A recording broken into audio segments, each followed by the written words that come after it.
सांसें तो बस एक वहम है, श्याम के नाम से जीता हूं। बोलो सांसें।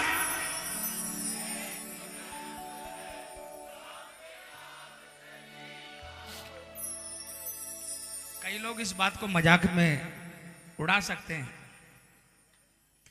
4 दिन पहले मैं कीर्तन में था, आप लाइव देख सकते हो उसको।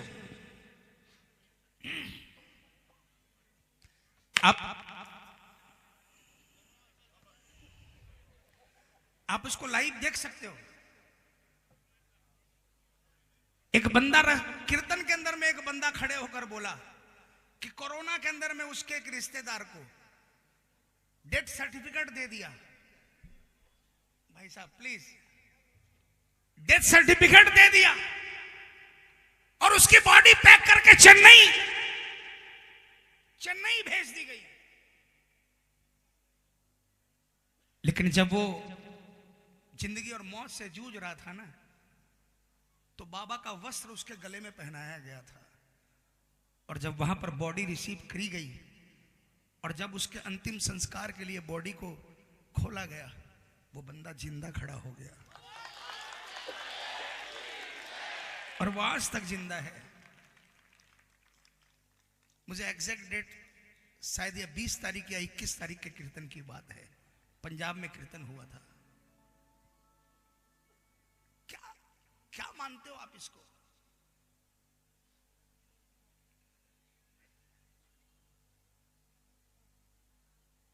बहुत सिंपल देव है, बहुत सिंप्लिसिटी। जो बिल्कुल सिंपल होते हैं ना, उसको तुरंत पकड़ लेता है, और जो सियाने होते हैं उसकी तरफ देखता भी नहीं है। प्रेमियों,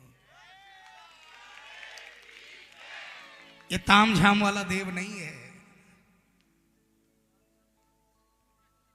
मैंने आपसे पहले ही पूछा ना कौन सा कीर्तन। नहीं बेटा, नहीं कर बेटा। मैंने पहले ही पूछा। आजकल नया वाला कीर्तन करना है तो बोलो मैं भी उछल कूद कर दूंगा, लेकिन मैं कर नहीं पाऊंगा। कीर्तन वो जिस कीर्तन के अंदर में काम बने, वरना बेकार है।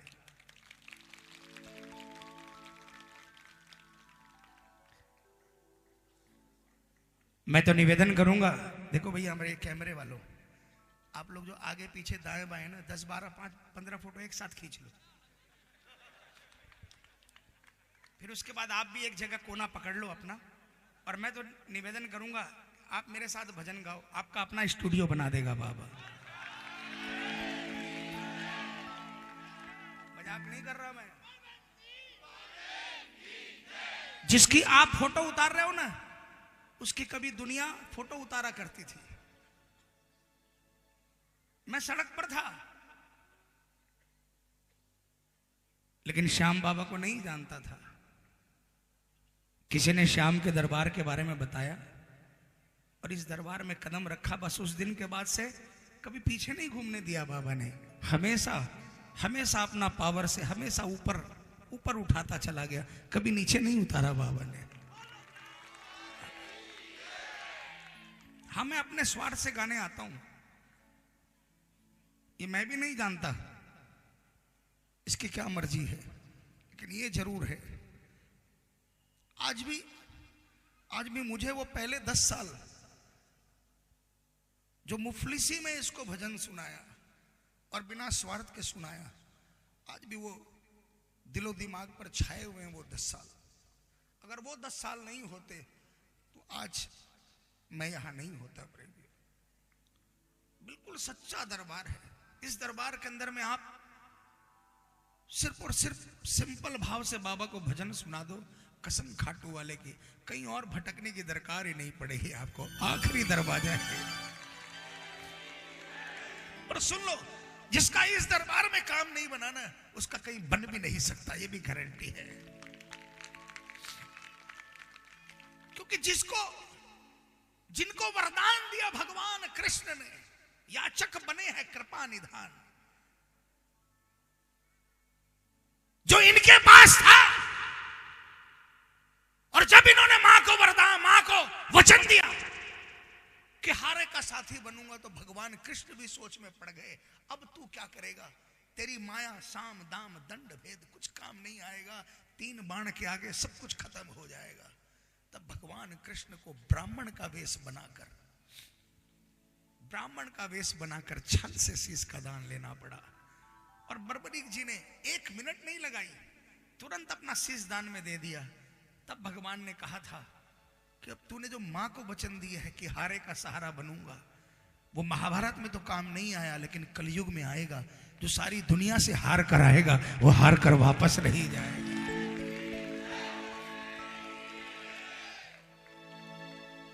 आप लोगों को पता है दिल्ली से कितनी टैक्सियां जाती है, पंजाब से, हरियाणा से, राजस्थान से कितनी टैक्सियां जाती है, और जो टैक्सी ड्राइवर 4 दिन खाटू में खड़ा रहकर गाड़ी में ही रह जाता है, वो गाड़ी में ही रह जाता है। लेकिन जो टैक्सी ड्राइवर गाड़ी खोलकर उतरा कि चलो मेरा सेठ आया है किसी दरबार के अंदर में, तो मैं भी उस सेठ से मिलकर आता हूं, और वो 10 मिनट के लिए इसके दरबार में गया, जिस सेठ को लाया था वो तो फिर भी स्वार्थ से आता जाता है, वो टैक्सी ड्राइवर इसका बन गया। प्रेमियों, ऐसे सैकड़ों उदाहरण देखे, सैकड़ों। इसलिए मैं आपसे भी निवेदन करूंगा, जो ये पटाखे है ना, वो एक बार सब फोड़ लो। हाँ, एक बार। अब हम सब कीर्तन करेंगे, है ना? बोल साचे, बोल खाटू नरेश की।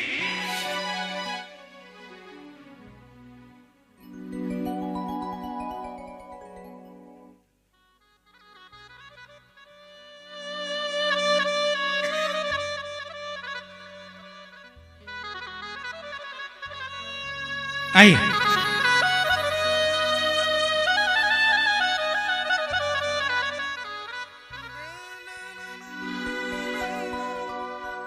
सीकर एक बार।